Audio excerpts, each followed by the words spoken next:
এনসিপির দেশ গড়তে জুলাই পদযাত্রা এখন নরসিংদীতে। এই মুহূর্তে সেখানে আছেন রিপোর্টার সাইফুল রুদ্র। সরাসরি যাচ্ছি তার কাছে। রুদ্র, এই মুহূর্তে জাতীয় নাগরিক পার্টি এনসিপির পদযাত্রা চলছে।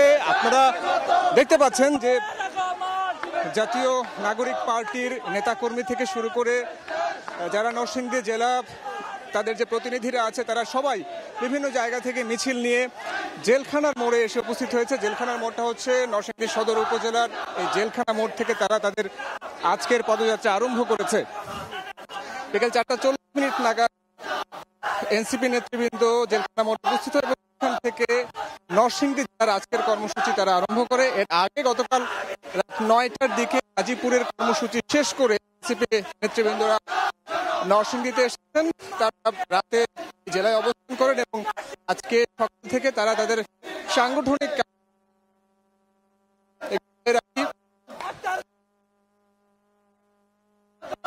দুপুর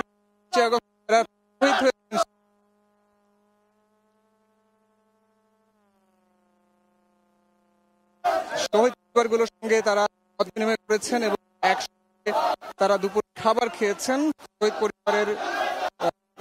শহীদ পরিবারের নানা রকমের অভিযোগ অনুযোগ থেকে শুরু করে তাদের যে না বলা কথাগুলো, সেই কথাগুলো এনসিপি তারা তাদের সঙ্গে আলোচনা করে জানার চেষ্টা করেছেন। এর পরপরই হচ্ছে তারা আজকের যে পূর্ব নির্ধারিত কর্মসূচি পালনের জন্য জেলখানা উপস্থিত হন। জেলখানার মোড় থেকে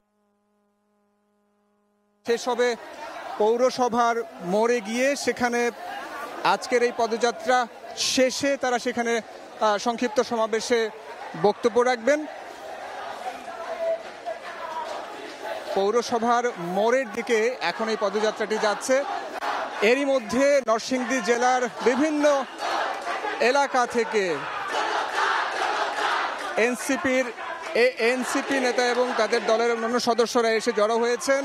আরেকটি বিষয় বলে রাখি, আজকে এইচএসসি পরীক্ষা ছিল।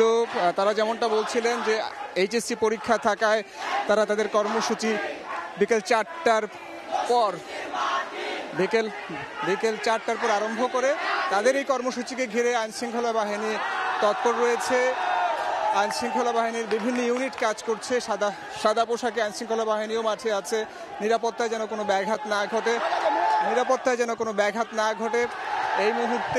এই মুহূর্তে আপনাদেরকে একটু দেখাই যে এনসিপির কর্মীরা উচ্ছ্বসিত এবং তারা সবাই স্লোগান দিয়ে এই পদযাত্রাটিকে উপজেলা মোড়ের দিকে এগিয়ে নিয়ে যাচ্ছে। তো উপজেলা মোড়ে গেলে এনসিপি নেতারা কথা বলবেন। তো এখন পর্যন্ত পদযাত্রা থেকে এই ছিল আমার কাছে সবশেষ তথ্য।